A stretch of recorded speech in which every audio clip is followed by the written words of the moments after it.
이전에도 언급했지만 누가복음서의 중심, 즉 누가복음서 10장부터 19장까지는 예수님이 그분의 제자들과 또 예수님을 따르는 사람들과 함께 갈릴리 지역에서 예루살렘으로 가는 그 과정을 기록한 내용입니다. 그래서 흔히 이 10장에 해당되는 누가복음서의 이 부분을 여행 내러티브다 이렇게 표현을 합니다. 근데 이 여행 내러티브에는 두 가지 큰 특징이 있는데요. 그것은 예수님의 삶과 사역에 초점이 맞추어지는 두 지역, 즉 갈릴리 지역과 예루살렘 사이에서 일어나는 일들을 기록하고 있다는 것이죠. 예수님의 고향과 예수님의 사역의 근거지라 할 수 있는 갈릴리 지역, 그리고 하나님의 성전이 있는 예루살렘, 그 사이에 사마리아라는 지역이 있습니다. 그래서 여행 내러티브는 그 갈릴리 지역에서 예루살렘으로 가는 그 사마리아를 지나가는 과정을 기록한 것이죠. 그래서 어떤 성경학자는 이 부분을 이렇게 또 적용합니다. 그리스도인들이 주일과 주일 사이에 주중의 삶을 살아가게 되는데 마치 그 주중의 삶이 지금 예수님이 지나가는 사마리아 지역과 같다. 무슨 일이 일어날지, 어떤 사람을 만날지, 그리고 어떤 일이 닥칠지 알 수가 없는, 분명히 갈릴리 지역이나 예루살렘보다는 사마리아 지역이 훨씬 더 적대적인 지역, 더 세속적이고 세상적인 지역이라는 것을 우리는 잘 알고 있습니다. 그래서 갈릴리 지역에서 예루살렘으로 가는 이 이동하는 과정은 마치 우리 기독교인들이, 성도들이 주일을 지나 다음 주일까지 살아가는 그 주중의 삶과 같다 이렇게 표현하는데요, 상당히 일리 있는 표현이라고 생각을 합니다. 두 번째로 이 여행 내러티브의 특징은요, 예수님께서 여행 내러티브, 즉 이 사마리아 지역을 지나갈 때 매우 자주 어떠한 이야기를 통해서 하나님 나라의 진리를 말씀해 주고 있다는 것이죠. 그리고 예수님께서 말씀하시는 그 이야기는 우리가 흔히 알고 있는 비유라는 그런 문학적인 장치를 통해서 예수님은 하나님 나라의 비밀을, 진리를 말씀해 주고 있습니다. 그래서 누가복음서 10장부터 19장까지 10개의 장에 해당하는 이 여행 내러티브 안에 예수님의 비유, 즉 다른 복음서에는 들어있지 않는, 누가복음서에만 들어있는 비유가 10개가 등장을 합니다. 그 10개의 비유 중에 하나가 바로 오늘 우리가 함께 나눌 부자와 나사로의 비유라는 것이죠. 그래서 부자와 나사로의 비유는 누가복음서에만 나오는, 그리고 갈릴리 지역에서 예루살렘으로 갈 때 사마리아를 지나가면서 예수님이 말씀하신 비유 가운데 하나라는 거예요. 특별히 오늘 비유를 통해서 우리는 과거, 현재, 미래를 우리가 한꺼번에 보는 그런 어떤 관점을 가질 필요가 있습니다. 과거 없는 현재는 있을 수가 없고요, 또 현재 없는 미래는 또 있을 수가 없는 것이죠. 그래서 과거라는 것은 현재에 의해서 만들어지고 있다고 해도 과언이 아닌 것이죠. 우리가 어떠한 발걸음, 어떠한 방향으로 한 걸음 한 걸음 옮기냐에 따라서 우리의 인생의 종착지가 어딘지가 결정이 되는 것이죠.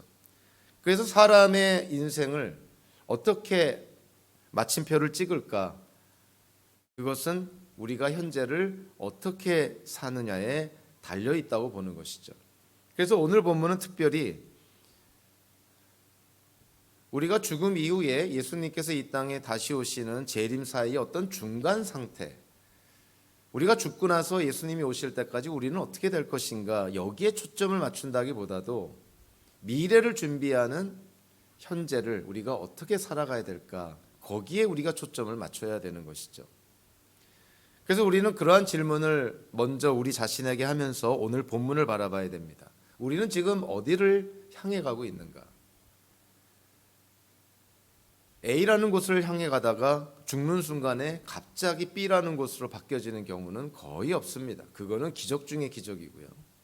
우리가 현재 어디를 향해서 한 걸음 한 걸음 발을 내딛고 있다면 결국 그 방향의 끝에 우리 인생의 종착지가 있는 것이죠.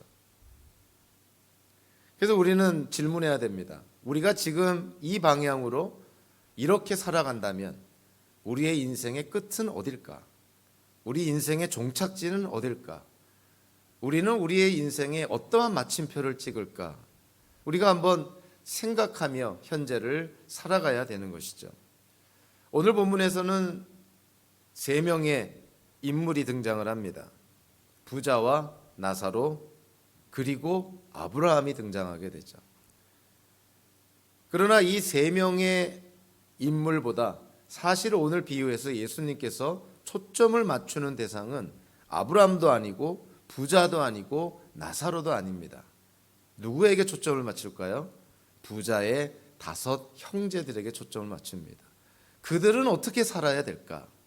그들은 어떻게 살아야 부자처럼 지옥 또는 음부에 떨어지지 않게 될까? 그들의 삶은 어떠한 방향성을 가져야만 아브라함의 품에 안기듯 낙원에서 살듯 하나님 나라 안에서 영생하게 될까?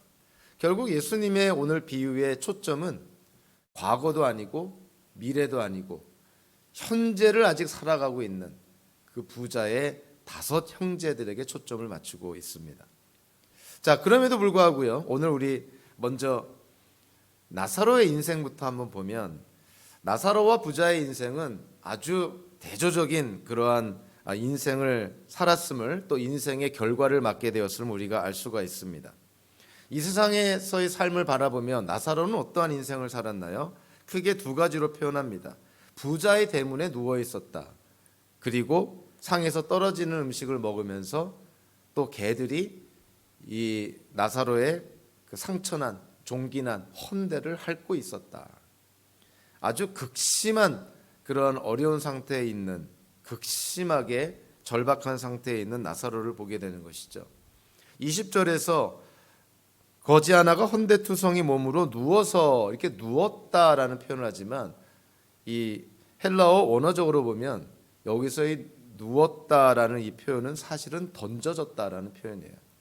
그러니까 이 나사로라는 거지, 병들어서 온몸이 헐고 종기투성이에 누구라도 가까이 가기 싫은, 유대인들이 생각하기에 부정한 사람인 이 나사로를 부자의 대문에 던져 놓았다는 거예요. 혼자서 걸어갈 수 있는 형편도 아니었고, 그렇다고 누가 친절하게 그 부자의 집에 안내해 준 것도 아니고, 사람들이 더럽고 부정하고 불결하니 이 거지 나사로를 부자의 대문에 던져 놓은 것이죠. 한마디로 던져진 자였다는 거예요. 사회로부터 완전히 배척되고 소외된 자.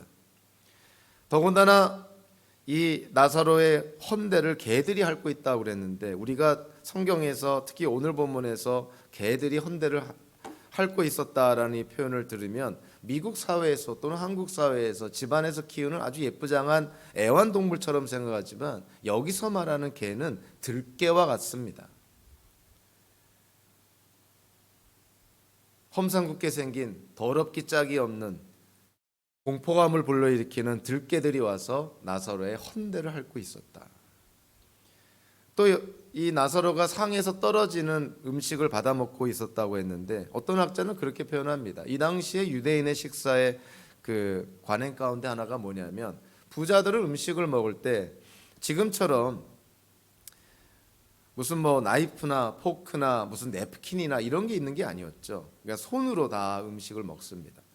근데 손이 더러워질 수밖에 없잖아요. 그러면 그 손을 깨끗하게 닦고 또 새로운 음식을 먹으려면 큰 빵에다가 빵을 잘라서 큰 빵에다가 손을 이렇게 문질러서 손에 더러운 음식을 이렇게 치웠다는 것이죠. 그래서 자기 손을 닦은 그 빵 조각들을 이렇게 버립니다. 그러면 식탁 밑에 있던, 대문 앞에 있던 나사로가 그러한 빵들을 주워 먹었다는 것이죠. 그러한 그 당시의 유대 사회의 관행을 통해서 그러한 해석은 상당히 오늘 본문을 우리에게 더 현실감 있게 보여줍니다. 나사로는 어떤 상태였는가? 사람들로부터 던져진 상태, 들개들이 와서 헌대를 핥고 있는 상태, 부자 상에서 그 손 닦고 더러워진 그 빵 조각이나 주워 먹는 그런 상태에 있었던 나사로. 자, 그 나사로가 죽고 나서 22절 23절에 보니까 자, 그의 인생이 완전히 반전이 되는 것을 볼 수가 있죠. 유대교의 구전 율법들로 구성된 우리도 잘 알고 있는 탈무드라는 책에 보면 이 아브라함의 품이나 또는 낙원들을 어떻게 묘사하고 있냐면 의인들이 거처하는 곳으로 언급을 합니다. 그래서 나사로가 아브라함의 품에 안겼다는 것은 낙원에 이르렀다는 것이고요. 누가복음서 23장 43절에서 예수님 옆에서 같이 십자가형을 받고 있는 죄인에게 너는 오늘 나와 함께 낙원에 있을 것이다 라고 얘기하는데, 이 낙원이 오늘 그 아브라함의 품과 같은 의미로 이해가 되는 것이죠. 즉 의인들이, 구원받은 자들이 예수님께서 이 땅에 재림하실 때까지, 예수님이 재림하셔서 완전한 회복을 허락하실 때까지 기다리는 장소, 즉 의인들이 머무는 장소로 그렇게 유대인들이 이해를 하고 있습니다. 자, 그들에게 예수님께서 말씀하는 것이죠. 나사로가 그 의인들이 기다리고 머무르는 장소인 아브라함의 품에 지금 있다는 거예요. 이 땅에서의 삶에서는 더할 나위 없이 극심한 가난과 절박한 상황에 살았지만 나사로가 죽고 나서 나사로는 낙원에 지금 머물러 있다. 이렇게 지금 비유적으로 말하고 있는 것이죠. 그러면 여기서 우리는 질문하게 됩니다. 나사로가 아브라함의 품 낙원에 이르게 된 것이 나사로가 단지 가난했기 때문이었을까? 소위 말하는 해방신학을 갖고 있는 사람들은 가난해야 구원을 받는다고 생각하고 모든 부자는 다 구원받지 못한다는 아주 극단적인 생각을 하죠. 자, 오늘 본문에서 나사로가 낙원에 이르고 아브라함의 품에 안긴 것이 가난했기 때문입니까? 오늘 비유에는 아주 역설적인 측면이 있죠.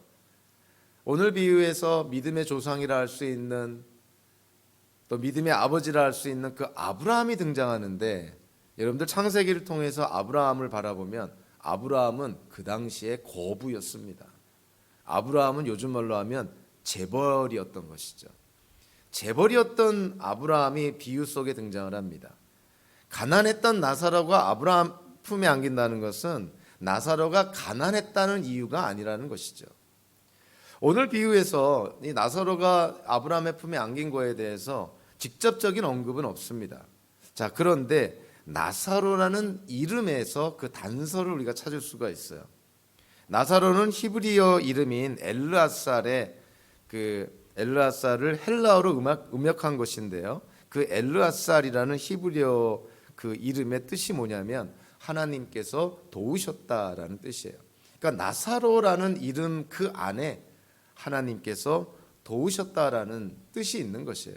그래서 이 나사로가 아브라함의 품에 안겼다, 나사로가 낙원에 이르렀다는 것은 나사로가 가난했기 때문이 아니라, 나사로가 무슨 의로운 행위를 했기 때문이 아니라, 그 이름에서 단서를 찾는다면 그것은 전적으로 하나님의 은혜요, 하나님이 도우셨기 때문이라는 거예요. 그래서 사도 바울도 고린도전서에서 그런 말씀하고 있지 않습니까? 하나님께서 택하여 사용하는 자들은 세상의 기준으로 보면 비천한 것이고 멸시받는 것이라는 거예요. 그러니까 고린도 교회 성도들에게 여러분들이 하나님께 택함을 받는 것은 여러분들이 세상의 기준에서 뛰어났기 때문이 아니라 오히려 여러분들이 세상의 기준으로 봤을 때 비천하고 자랑거리도 없고 오히려 멸시받는 존재들이기 때문에 하나님이 여러분을 택했다고 얘기를 합니다. 신명기 7장에서도 하나님이 이스라엘을 택한 이유가 이스라엘이 세상의 민족보다 뛰어났기 때문이 아니에요. 오히려 이스라엘이 수가 적고 다른 민족과 비춰봤을 때 너무나 약한 민족이기 때문에 하나님이 그 이스라엘 민족을 긍휼히 여겨서 이스라엘 민족을 택했다는 것이죠. 신구약 성경을 통해서 하나님께 택함받은 사람의 특징이 이와 같이 등장을 합니다. 연약하고 미천하고 멸시받는, 세상의 기준으로 봤을 때 자랑할 것이 없는 그러한 민족, 그러한 사람들을 하나님이 택한다는 것이죠. 나사로도 그렇게 택함을 받은 것입니다. 저와 여러분들도 그렇게 부름받고 택함을 받은 것이죠. 오늘 비유에서 나사로와 대조적으로 등장하는 인물은 다름 아닌 어떤 부자입니다. 이 어떤 부자의 삶을 바라보면 나사로의 인생과는 정반대의 삶을 살았다는 것을 보게 됩니다.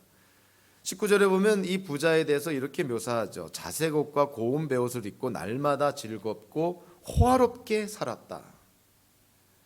온갖 명품 가방, 명품으로 자기 몸을 장식하고 날마다 호텔 뷔페에서 잔치를 벌이면서 호화롭게 매일매일 그렇게 살았다는 거예요. 그 당시에 자색, 이 자색이라는 색을 가지려면 그 당시에 지중해에 나오는 뿔고동 10,000개가 필요했다 그럽니다. 하나의 자색 옷을 만들려면 뿔고동을 10,000개를 사용해야만 자색이 나왔다는 것이죠. 그만큼 아주 귀한 염료였다는 거예요.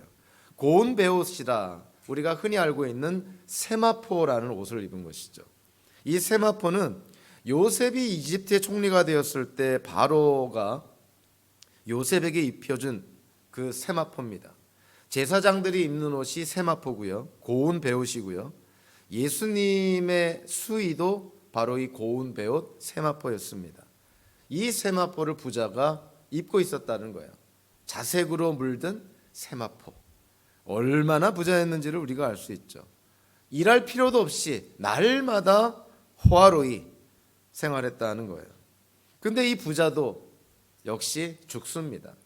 인생은 죽을 수밖에 없는 거예요. 나사로가 죽듯이 부자도 죽습니다.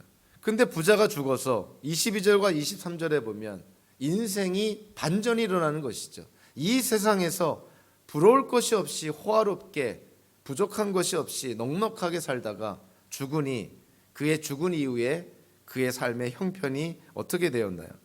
23절에 보니까 그 부자도 죽어서 묻히었다. 부자가 지옥에서 고통을 당하다가 눈을 들어서 보니. 이 새 번역에서는 지옥이라고 번역을 했고 우리가 이전에 사용했던 개역개정 성경에는 음부라고 번역을 합니다. 그래서 지옥 또는 음부라고 번역한 이 하데스라는 이 헬라어는 히브리어 구약 성경을 보면 우리가 자주 접하게 되는 히브리어 스올이라는 단어에 해당되는 거예요. 그러면 구약의 스올이라는 곳, 우리 신약의 하데스 또는 음부라는 곳은 도대체 어떠한 곳일까요? 구약의 스올이라는 곳은요, 일반적으로 죽은 사람들이 가는 장소라고 이해가 됩니다. 근데 신약에서 이 음부라는 장소가 사용이 될 때 단 한 번도 구원받은 사람들이 가는 장소로 쓰여지지 않았어요. 그러니까 신약 성경에서 지옥 또는 음부라고 번역된 이 하데스는 구원받지 못한 사람들이 마지막 심판 때까지 기다리는 장소입니다.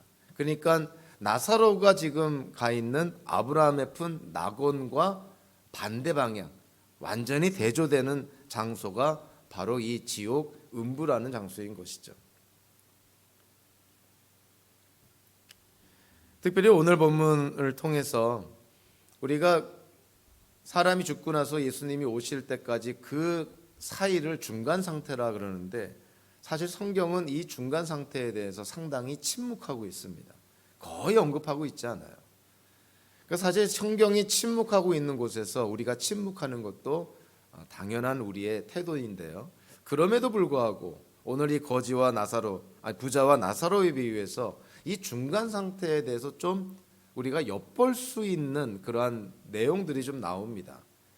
특별히 부자와 나사로가 다 죽고 나서 특히 부자가 아브라함과 대화하는 그러한 내용을 통해서 이 중간 상태에 대한 어렴풋이 분명하진 않지만 희미하게나마 어렴풋이 우리가 중간 상태가 아마 이럴 것이다라고 우리가 좀 어느 정도 추측할 수 있는 단서가 있는 것이죠. 그래서 우리가 잘 아는 윌리엄 바클레이라는 성경학자는 오늘 비유에서 이 중간 상태에 대해서 우리가 3가지는 어느 정도 우리가 이해할 수 있겠다 이렇게 표현합니다. 첫째로 비유에 나오는 사람들이 죽은 이후에도 그들의 정체성을 다 유지하고 있다는 거예요. 아브라함이 죽었지만 아브라함은 여전히 아브라함이었습니다. 부자와 나사로도 죽었지만 그들도 죽은 이후에 그들의 정체성은 그대로 유지가 되었다는 것이죠. 하나님께서 우리를 인격체로 지으셨기 때문에 오는 세상에서도 우리는 인격체로 살아가게 될 것이고요. 그렇기 때문에 우리의 정체성은 유지가 된다고 이해가 됩니다. 또 하나는 오늘 본문에서 부자가 아브라함과 그 대화하면서 알 수 있는 것은 지금 부자가 죽은 이후에 이 중간 상태에 있는데 이 땅에서의 삶을 부자가 기억하고 있다는 거예요. 자기가 하나님의 말씀에 불순종하며 살았다. 그래서 자기와 같은 삶을 지금 살고 있는 다섯 형제도 이대로 놔뒀다가는 자기처럼 음부에 떨어지게 될 것이니 그를 위해서 뭔가를 하고 싶은 것이죠. 그래서 부자가 이 땅에서의 삶을 기억하고 있다는 것은 참 놀라운 묘사입니다. 또 하나는 오늘 이 부자와 아브라함의 대화를 통해서 알 수가 있는 것은 아브라함과 부자가 서로를 인식하고 있다는 거예요. 부자는 나사로까지 인식합니다. 서로가 서로를 알아본다는 것이죠. 변화산상에서 예수님이 구약의 대표적인 성도인 모세와 엘리야를 만나잖아요. 모세와 엘리야가 죽었지만 변화산상에서 예수님과 대화하는 장면에 등장하게 됩니다. 모세와 엘리야는 그들의 정체성을 유지하면서 예수님은 모세와 엘리야라는 것을 인식했던 것이죠. 모세와 엘리야도 예수님을 인식하며 그들이 대화했다는 것이 변화산상의 기록이에요. 그래서 우리는 어렴풋이 중간 상태, 우리가 죽고 나서 우리가 완전히 소멸되고 없어지는 것이 아니라 우리의 정체성이 유지가 되고 이 땅에서의 삶이 우리의 기억 속에 남아있을 수 있고, 그리고 구원받은 성도들뿐만이 아니라 구원받지 못한 성도까지도 우리가 인식할 수 있지 않은 것인가. 자, 이런 특징을 바클레이 학자가 언급을 합니다. 상당히 설득력 있는 언급이라고 생각을 합니다. 분명치는 않지만 성경에서 이거를 명제적으로 단정하여 말하고 있지 않지만 예수님의 오늘의 비유를 통해서 우리가 얼마든지 이러한 추측이 가능한 것이죠. 그래서 저와 여러분들은 이 땅에서의 삶이 다가 아닌 것이죠. 예수님을 믿든 믿지 않든, 구원을 받든 구원받지 못하든, 아브라함의 품에 안기던 음부에 떨어지던 우리의 삶은, 우리의 인생은 죽어서도 계속 이어지고 있다는 거예요.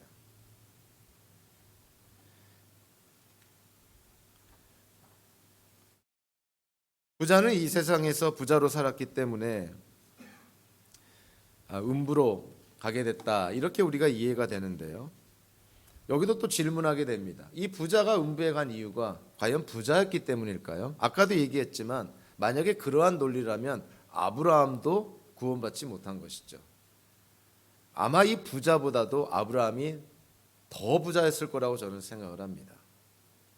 오늘에 나오는 부자는 그냥 한 작은 기업의 사장이라고 생각한다면 구약의 아브라함은 재벌이라고 저는 생각을 해요.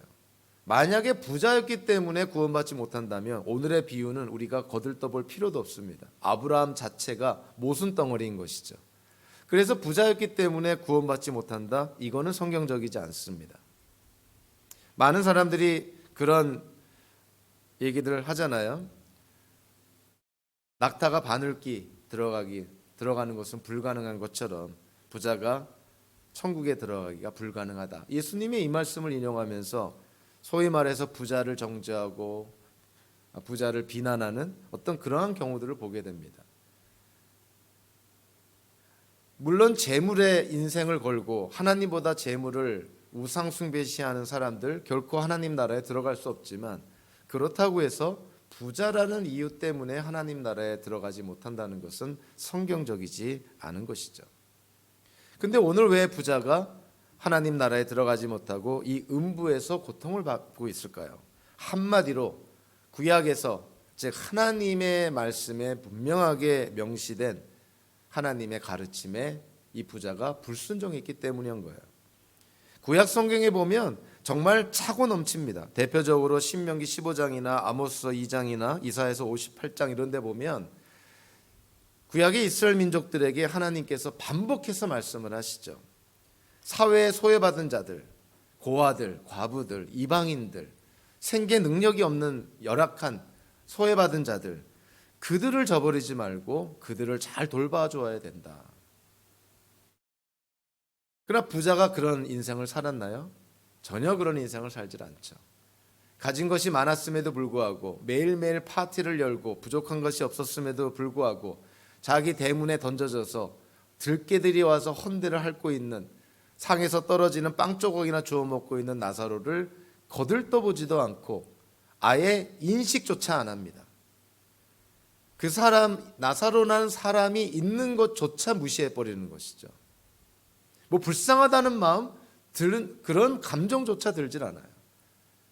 어찌 보면은 우리의 현실 속에 부자가 있으면 가난한 자가 있는 것처럼, 내가 이렇게 가진 것을 누리고 있는 것처럼 거지 나사로는 당연히 고통받는 것, 당연한 것 아닌가. 거기에 대해서 하나님의 뜻을 묻는 것이 아니라 당연하게 생각을 합니다.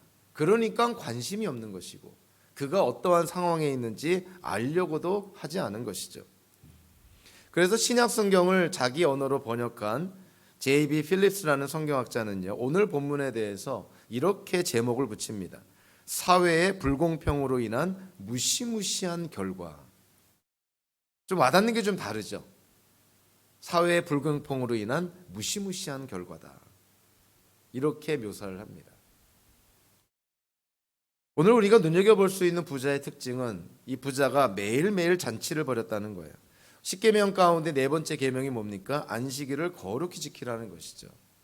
안식일에는 하나님이 창조 6일 만에 세상을 창조하시고 나서 하나님이 안식하신 것처럼 이스라엘 민족을 이집트에서 해방시킨 것을 기념하기 위해서라도, 그래서 이스라엘 민족이 안식을 회복한 것처럼 안식일을 지켜라.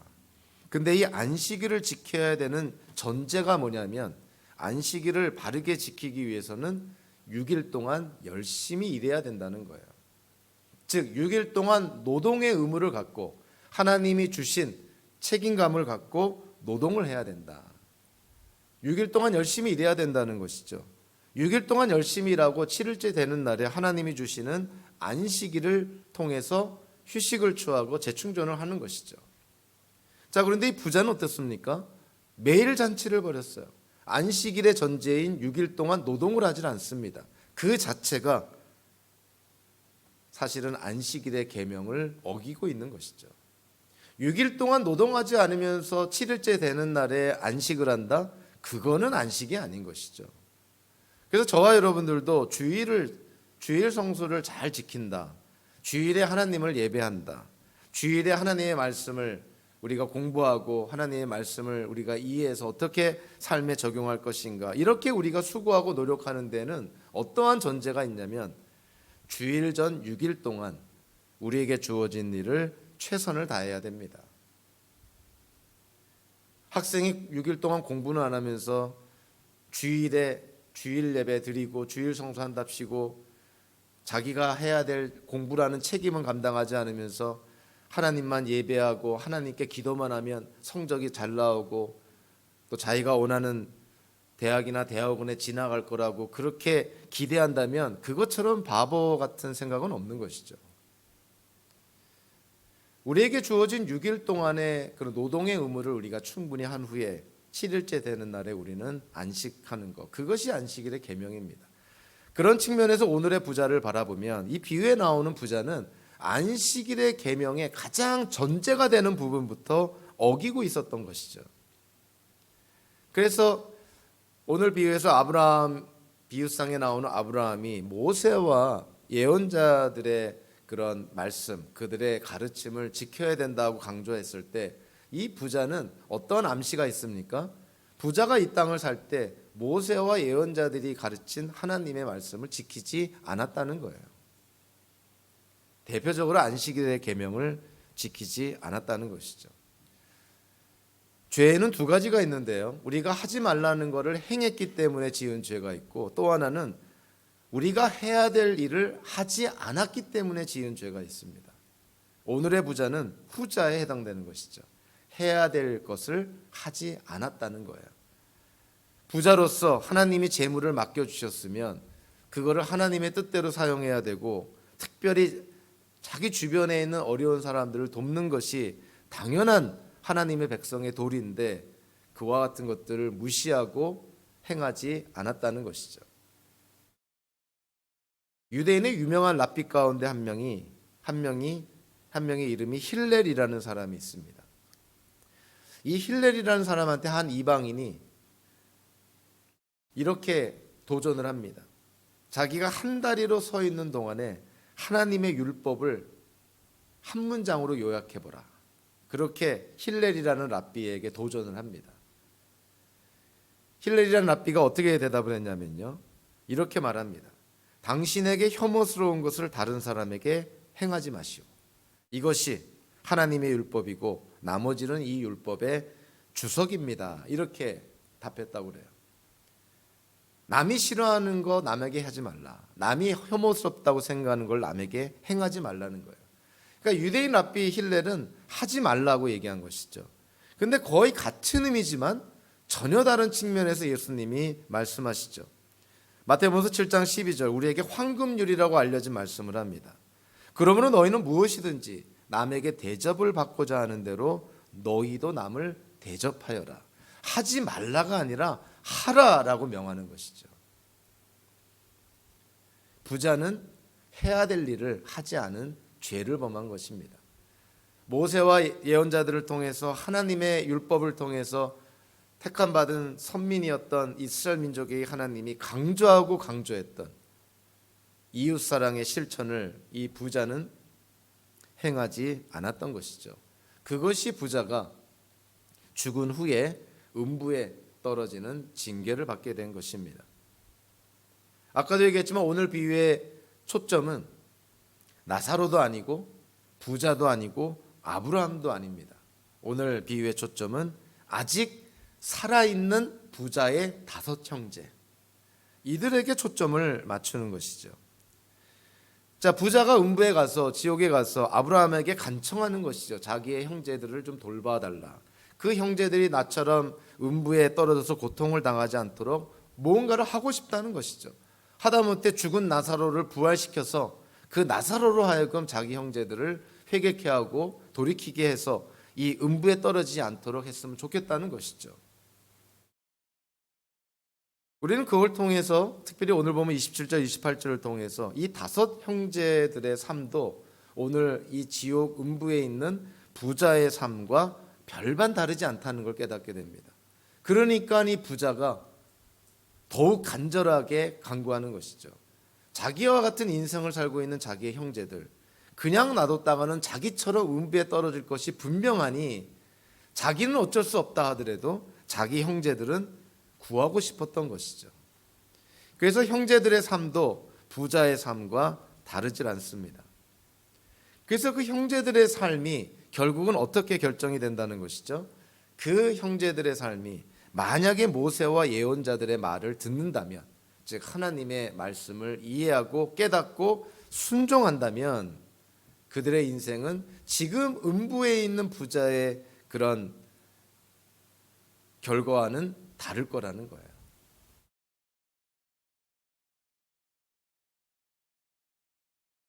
참 오늘 본문에서 그 부자가 비유에 나오는 아브라함에게 간절히 간구를 하죠.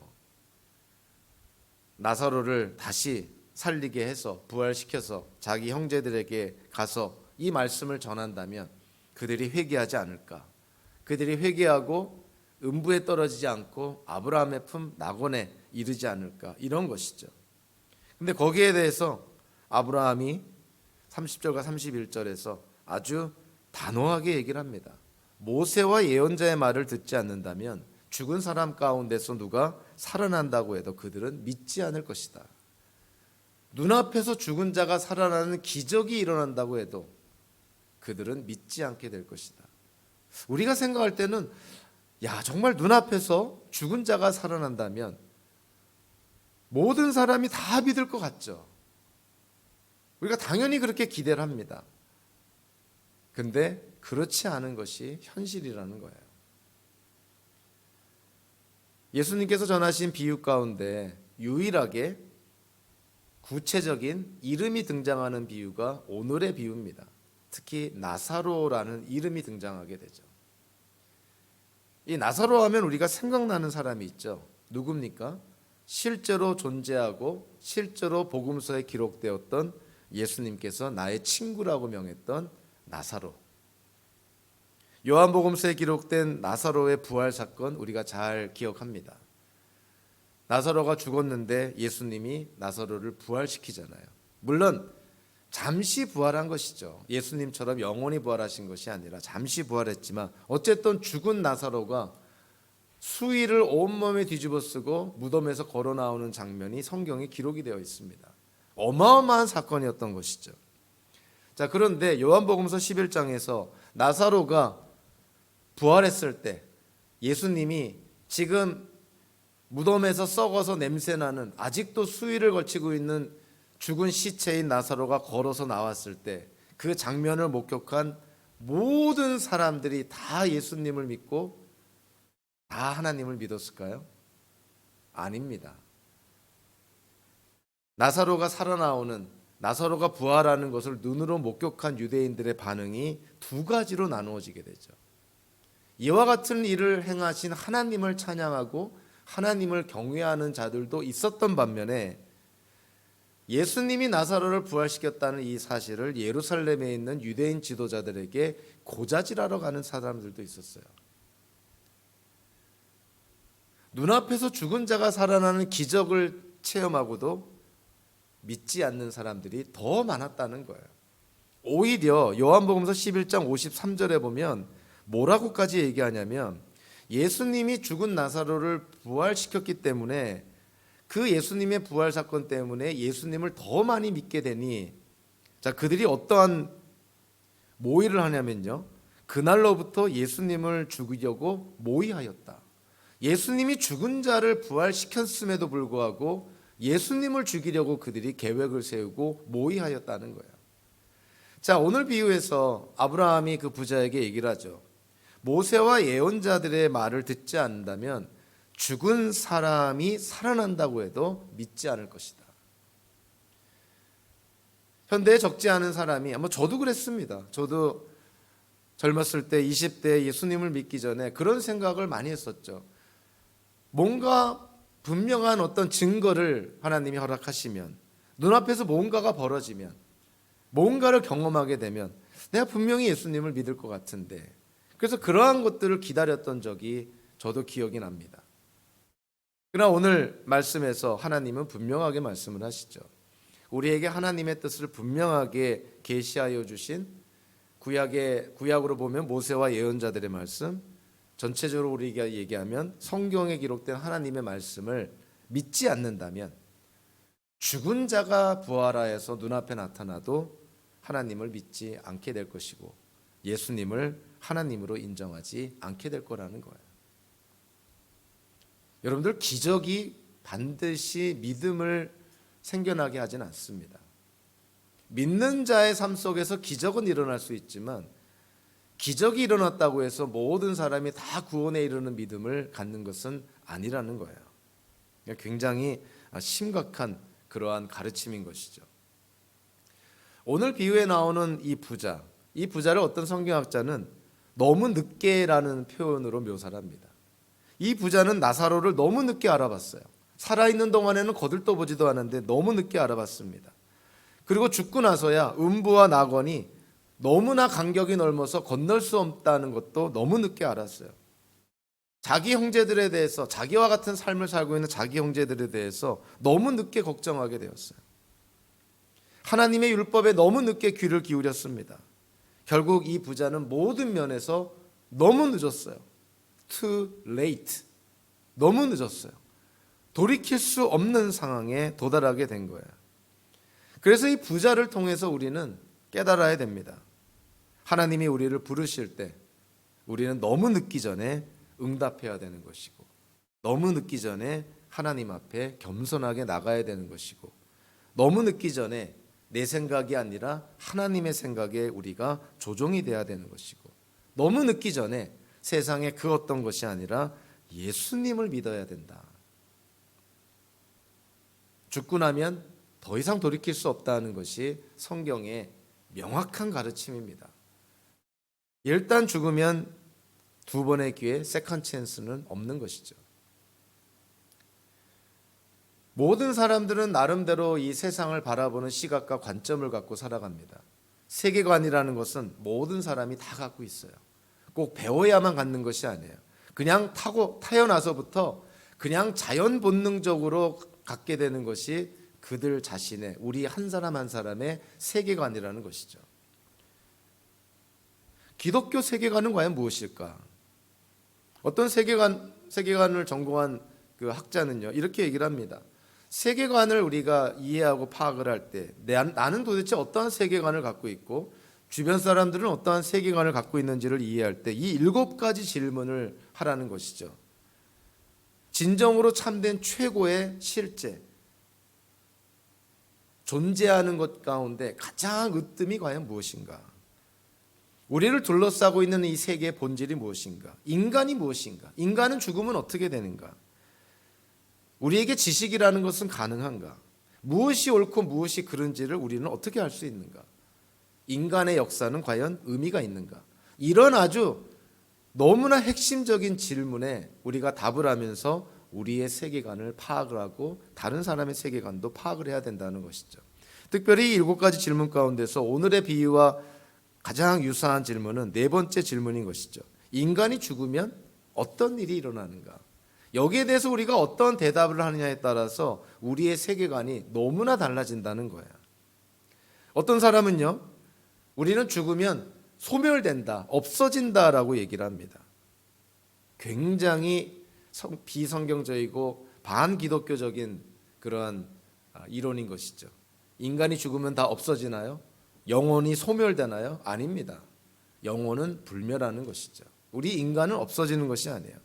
두 번째로 인간이 죽으면 잠시 쉬다가 다른 형태로 나타난다. 즉 환생한다. 즉 윤회설과 같은 것을 믿는 경우도 있습니다. 이것도 결코 성경적일 수가 없는 것이죠. 혹은 이 3번째가 기독교 유신론에 해당되는 것인데, 혹은 인간이 죽으면 천국이나 지옥에서 변형된 형태로 살게 된다. 이것이 기독교 유신론에서 강조하는 인간이 죽으면 일어나는 일이에요. 사람은 죽으면 변화가 됩니다. 예수 그리스도를 믿고 구원을 받은 자들은 예수님처럼 영화로운 상태로 변화가 되지만, 그렇지 않은 경우에는 우리에게 은혜와 긍휼과 사랑과 자비를 베풀어 주신 하나님께로부터 완전히 분리된 그런 두렵고도 외로운 상태 속에 놓이게 되는 것이죠. 그것을 소위 지옥이라고 얘기를 합니다. 그래서 기독교 역사 속에서 아주 큰 족적을 남긴 체스터턴이라는 성경학자는요 이렇게 얘기를 합니다. 지옥이란 인간의 자유와 존귀의 기념비다. 이게 무슨 말이냐면, 하나님은 우리에게, 인간에게 우리가 섬길 대상을 선택할 수 있는 자유의지를 주었다. 자유를 주었다는 거예요. 그러면서 우리에게 준 그 자유가 참된 자유라는 것을 지옥이라는 걸 통해서 우리에게 분명히 말해주고 있다는 것이죠. 즉 우리가 이 땅에서 하는 선택이 영원토록 우리에게 영향을 끼친다는 거예요. 성경은 참 우리에게 신비스러운 그런 어떤 측면을 강조를 합니다.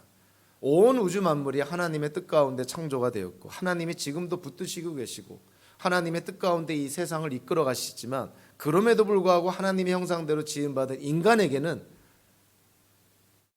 스스로 판단하고 선택하고 결정할 수 있는 그러한 인격적인 측면을 허락했다는 것이죠. 그래서 우리는, 인간은 자기 성찰도 하고 자기 반성도 하고 계획도 세우고 선택도 하고 결정도 하고 우리가 살아갈 방향을 우리 스스로 찾아 나가기도 합니다. 다른 피조물과는 비교할 수 없는 그러한 인격적인 측면이 있는 것이죠. 그래서 하나님이 우리에게 주신 그 자유의지를 통해서 우리는 선택을 하게 되는데, 체스턴이라는 사람은 그 선택이 우리의 미래에 영원토록 영향을 끼친다는 거예요. 오늘 본문에 나오는 비유도 마찬가지인 것이죠. 부자의 인생이 결국은 부자가 죽은 후에 그의 영생에 영향을 끼칩니다. 부자의 그 5 형제들에게 이 부자가 관심을 갖게 된 것도 그런 것이죠. 부자 형제들이 이 땅에서 삶을 어떻게 사느냐가 죽은 이후에 그들이 어떻게 될 것인지를 결정하기 때문에, 그래서 부자는 죽은 나사로라도 부활시켜서 자기 형제들에게 경고하도록 그렇게 강구했던 것이죠. 오늘의 비유에서 우리는 분명히 이해하게 됩니다. 이 땅에서의 삶과 오는 세상은 물론 연결되지 않는 불연속성도 있지만 특별히 연속성을 강조합니다. 이 땅에서의 삶이 결코 이 땅에서의 삶으로 끝나는 것이 아니라 오는 세상의 삶과 연결이 되어 있다는 것이죠. 우리가 이 땅을 어떻게 사느냐가 오는 세상에서 우리의 삶을 결정한다. 결국 우리의 인생의 마침표는 현재를 우리가 어떻게 사느냐에 달려있다. 이렇게 오늘의 비유는 얘기를 합니다. 창세기 4장 26절에 에노스라는 사람의 이름이 나옵니다. 아담이 다시 자기 아내와 동침하였다. 마침내 그의 아내가 아들을 낳고 말하였다. 하나님이 가인에게 죽은 아벨 대신에 다른 씨를 나에게 허락하셨구나. 그의 아내는 아이의 이름을 셋이라고 하였다. 셋도 아들을 낳고 아이의 이름을 에노스라고 하였다. 그때 비로소 사람들이 주님의 이름을 불러 예배하기 시작하였다. 에노스라는 아이를 낳고 나서부터 마침내 사람들이 하나님을, 주님을 예배하기 시작했다는 것인데요. 여기서 말하는 에노스는 어떤 특정한 사람의 이름이기도 하지만 또한 보통 명사이기도 합니다. 히브리어로 에노스는 어떠한 의미가 있냐면 죽을 수밖에 없는 존재라는 의미예요. 그러니까 에노스라는 이름, 그 아이가 태어났을 때 그 아이의 이름이 에노스, 죽을 수밖에 없는 존재. 사람이 우리는 죽을 수밖에 없는 존재구나. 한 번 태어나서 한 번 죽는 것이 우리가 어쩔 수 없이 겪어야 될 우리의 운명이구나. 인간은 죽을 수밖에 없는 존재구나. 그거를 사람들이 알았을 때 마침내 하나님을 예배하기 시작했다는 거예요. 지금 얼마나 많은 사람들이 분명히 자기도 나중에 죽을 것을 자기도 알면서 마치 자기에게는 죽음이 피해갈 것인 것처럼 그렇게 살아가는 사람들이 얼마나 많습니까? 오늘 비유에 나오는 부자가 그랬던 거예요. 부족함이 없이 매일매일 호화스러운 파티를 하면서 천년만년 살 것처럼 생각을 했지만 그도 결국은 죽게 된 것이죠. 에노스, 죽을 수밖에 없는 존재. 저와 여러분들이 죽을 수밖에 없는 존재라는 것을 항상 인식하면서 현재를 어떻게 살아갈까 고민하는 것이 우리가 이 땅을 살아가면서 매일매일 수고해야 될 부분인 것이죠. 그래서 전도서를 지은 솔로몬 왕이 전도서 7장 4절에서 이런 말씀을 합니다. 지혜로운 사람의 마음은 초상집에 가 있고 어리석은 사람의 마음은 잔치집에 가 있다. 우리의 생각이 잔치집에 가 있는 것과 우리의 생각이 초상집에 가 있는 것, 인생을 바라보는 태도가 전혀 달라진다는 것이죠. 우리의 인생을 한번 돌아보고 싶으면 우리의 인생이 어떠한 의미가 있고 우리가 인생을 어떻게 살아야 될지 그걸 알고 싶으면요, 여러분들 장례식장에 가시면 돼요. 장례식장에 가서 한 인생이 마무리되고 그 인생을 평가하는데 장례식장에 조문 온 사람들이 어떻게 그 세상을 떠난 사람을 바라보고 그 사람에 대해서 얘기를 하고 있는가. 초상집에 가서 세상을 떠난 사람을 바라보면서 우리의 인생을 돌아보는 것이, 우리의 인생을 바라보는 것이 지혜로운 자라는 거예요. 그렇다고 우리가 인생을, 하나님이 선물로 주신 인생을 우울하게, 음울하게, 부정적으로, 비관적으로 살라는 말은 아닙니다. 지혜롭게 살라는 것이죠. 하루하루를 가치 있게 살라는 것이죠. 이 세상의 가치가 아니라 하나님 나라의 가치에 합당하게 우리가 살아가야 된다는 것이죠. 오늘 말씀을 함께 나눈 우리 성도님들 모두가 여러분들의 인생의 마침표가 예수님과 영원히 함께하는 하나님의 나라가 되기를 주님의 이름으로 축원합니다. 기도하겠습니다.